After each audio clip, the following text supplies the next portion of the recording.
him fast enough? Or was it something I needed and didn't even know I'd been starving for? Subscribe to Heartfelt Tales Unfold to explore the stories we never speak aloud but carry in the silence of our souls. We were a family, the kind that looked fine from the outside. 2 parents, 1 son, a house, routines, quiet dinners. Nothing loud, nothing broken, but everything fading. My husband, he was the dependable type. Always there, always doing what needed to be done. But his presence didn't reach me anymore. He'd become a man of numbers, schedules, silence. The kind who forgot anniversaries, but always remembered to take out the trash. We hadn't touched each other with meaning in years. Not out of anger, just absence. It's strange how you can share a bed, brush shoulders in the hallway, pass the salt at dinner, and still feel like strangers. And then there was my son. 17. Tall, quiet, always thinking. He felt things deeper than he let on, you could see it in his eyes. He was nothing like his father. When I spoke, he listened. When I cried, quietly, behind bathroom doors, he seemed to sense it. Sometimes I wondered if he noticed more than he should. I used to love the beach. Not for the sun or the swimming, but for the stillness. It was the one place where I could just be. No phone ringing. No forced conversations. Just the sky, the tide, the breath between waves. That summer, we rented a small cabin by the coast. 1 week. Just us. A chance to reconnect, I told myself. To be a family again. To fix what had gone numb. But really, I think I just wanted to remember who I was. Before motherhood swallowed me whole. Before marriage wore me down into a shadow. Before I became the background in my own life. I packed the car. I made the plans. I told them it would be good for us. But deep down, I wasn't trying to save us. I think I was trying to save me. And I had no idea what it would cost. It started simple. A walk. Just the 2 of us. My husband was inside the cabin, door shut, phone glued to his ear. Probably in one of his long, half-angry work calls that made the air in the house feel heavy. So we left. Me and my son. We didn't say much at first. Just walked along the shoreline.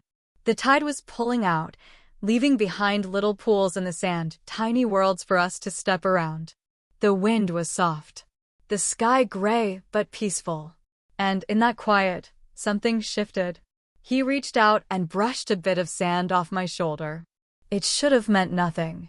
But his fingers, they didn't just brush. They stayed. Long enough for me to notice. Long enough for me to feel something stir in my chest that had no business being there. I didn't look at him right away. But I felt his eyes on me, not like a son admiring his mother. Not innocent. Not simple. When I did look up, he was already looking. And not away, not embarrassed or distracted. He held my gaze. And that look. It stopped something in me. There was no smile at first. Just stillness. Like we'd both stepped into a space we didn't plan to enter.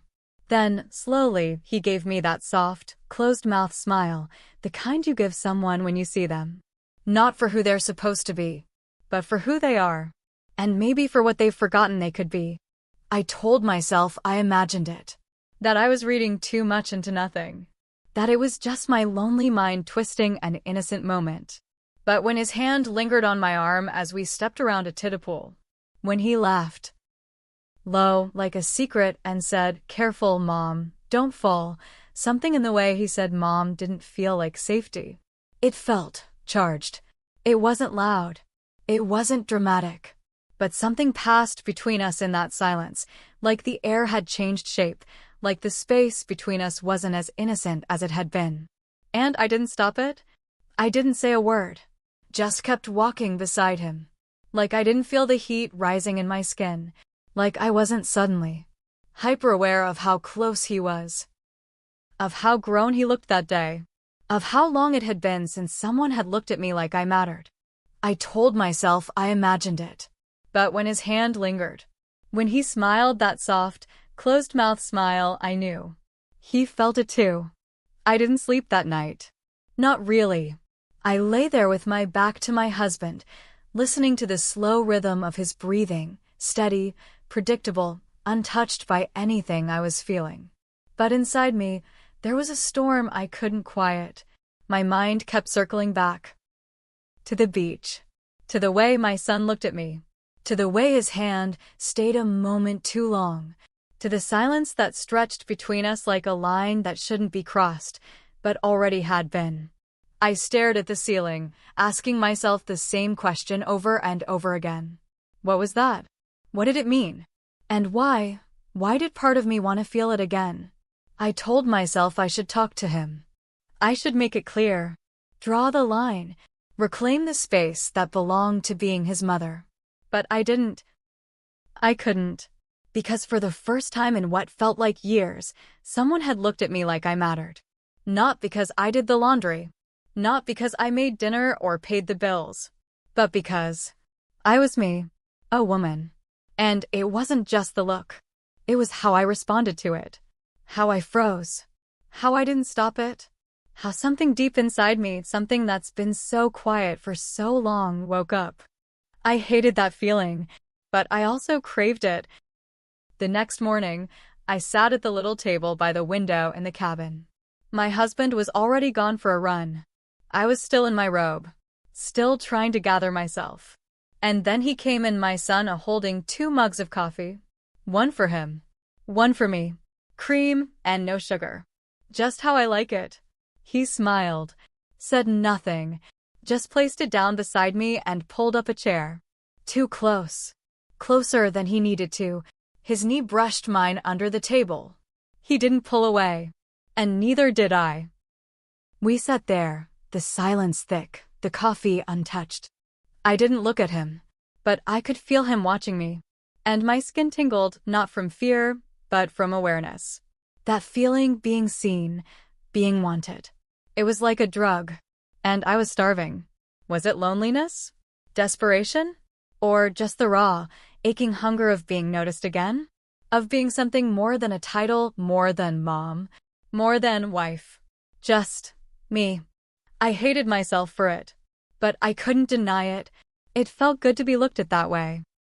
Even if it was wrong. Even if it shattered everything I believed I was. What kind of mother doesn't move? We returned to the beach every morning. Just us. My husband stopped asking. He'd wake up, lace up his running shoes, scroll through his emails, and disappear into his world of deadlines and silence. He never noticed how long we were gone. He never asked what we talked about. And maybe part of me was relieved. Because the truth was, I didn't want to explain it. We walked slowly. Sometimes talking, sometimes not. He started teasing me. Said the sun made my eyes look like gold. Joked about the way I walked barefoot, how I winced at cold water like a kid. He didn't call me mom during those walks. He called me beautiful. Just beautiful. And I told him to stop. But I laughed. And when he said it again the next day, whispered it, almost under his breath, I didn't correct him. I told myself it was harmless. That he was just being sweet. That I was imagining the weight in his words, the meaning in his stare. But deep down, I wasn't imagining anything.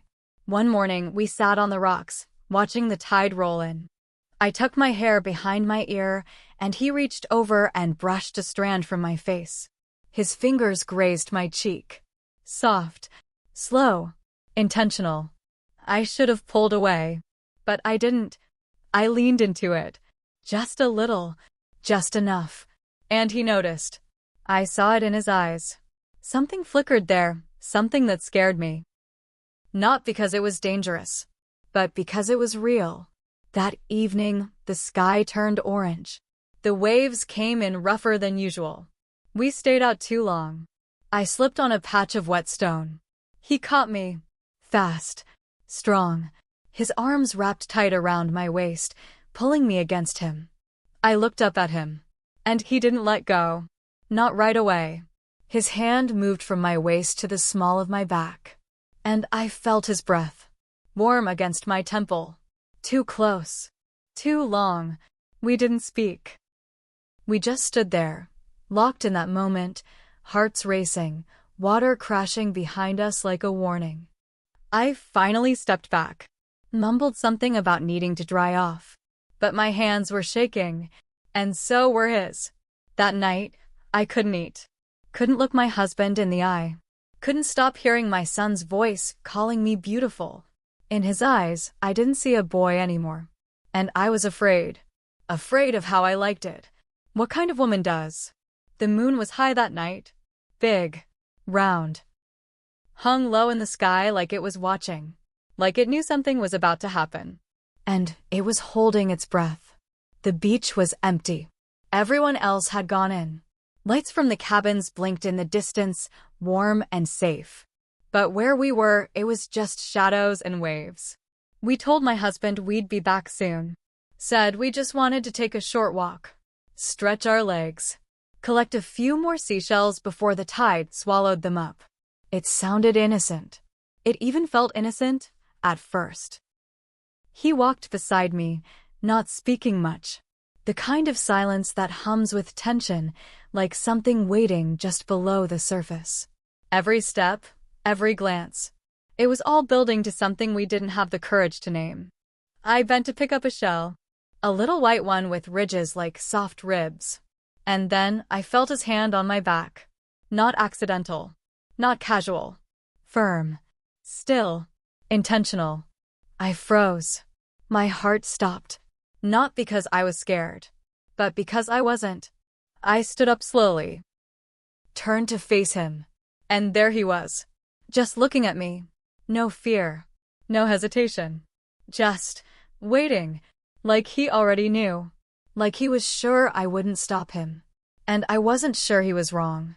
Everything in me was screaming. This is the moment. This is the line. This is where you put it all back in the box and walk away. But I didn't. He stepped forward. Closed the space between us. Lifted his hand to my face. And I didn't flinch. I didn't pull away. I didn't breathe. He kissed me. Soft. Trembling. First on my cheek. Then, gently, on my lips. Not rushed. Not forceful. But full of something that felt like need. Or maybe confusion. Or maybe both. And I let him. I stood there on that quiet, moonlit beach, with the waves whispering their secrets behind us, and I let him. That kiss wasn't long, but it held 1,000 things. Loneliness, desire, guilt, longing, and something darker. When it ended, we didn't say a word. We just stared at each other like strangers who just watched something inside them break and spill out onto the sand. I turned away first. My lips still tingling, my chest tight, and I let him. That moment shattered everything I thought I was, and somehow rebuilt something else in its place. Something I still don't know how to name. Subscribe to Heartfelt Tales Unfold for the twists we never expect, but can't look away from. He pulled away first. Slowly. Like even he wasn't sure what he'd just done, or what it meant. I didn't move. I just stood there, my lips still warm, my breath trapped somewhere in my throat. I could taste the salt from the sea breeze, and something else. Something bitter. Something forbidden. The waves kept rolling in, like nothing had happened. But inside me, everything had shifted. Like a crack had opened in my chest, and I couldn't close it. We didn't speak on the walk back. Not a word. Our footsteps sank into the wet sand, side by side, but it felt like there was a mile between us. He didn't look at me, and I couldn't bear to look at him. The cabin lights were on. My husband was in the kitchen, pouring a glass of wine. He turned when we walked in. "Where'd you two sneak off to?" he asked. Light-hearted. Clueless. I smiled. Tight. Hollow. "Just a quick walk," I said. I didn't look at my son. He said the same thing, almost in sync with me. Just a walk.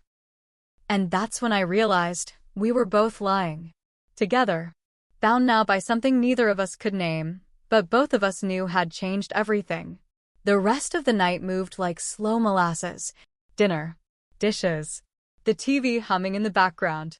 I kept glancing at my son, watching for some sign of regret, of shame, of anything I could cling to. But he was quiet. Still. Unreadable. That scared me more than anything. The next morning, I woke up early. I made coffee. Waited.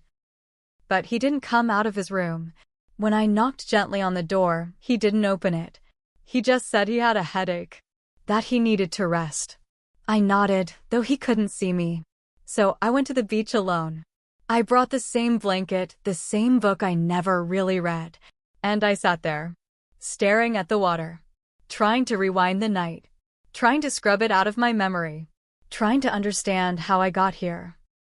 I watched the tide come in, each wave washing over the one before it, like it was trying to erase what had happened on that shore. But nothing could touch what had already been done. And in that silence, in that unbearable, aching silence, all I could feel was fear. Fear of what I'd broken. Fear of what I might do again. Fear that part of me didn't want to stop. I've replayed it in my mind every day since.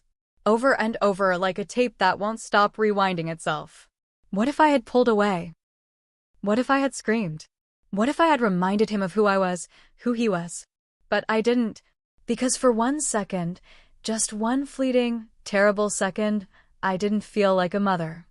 I didn't feel like a wife. I felt wanted. And I wanted that feeling to stay, even though it was wrong. Even though it went against every part of me that once believed in boundaries, in rules, in safety. I didn't stop it, because something inside me was starving. For warmth, for closeness, for a kind of attention I hadn't felt in years. And now, I don't know what that makes me. A bad mother? A woman who failed the one person she was supposed to protect at all costs? Or maybe just a broken woman, standing knee-deep in the wreckage of her own emptiness, looking for something to hold on to. He still looks at me sometimes. Not the same way. Not quite. But there's something in his eyes. A question. A memory. A silence that wasn't there before. And I wonder, does he remember it the way I do? With heat? With shame? With guilt wrapped in something terrifyingly tender? Or did it mean something else to him? Something simpler. Less tangled. Less tragic. Maybe it was just curiosity for him. Maybe he's already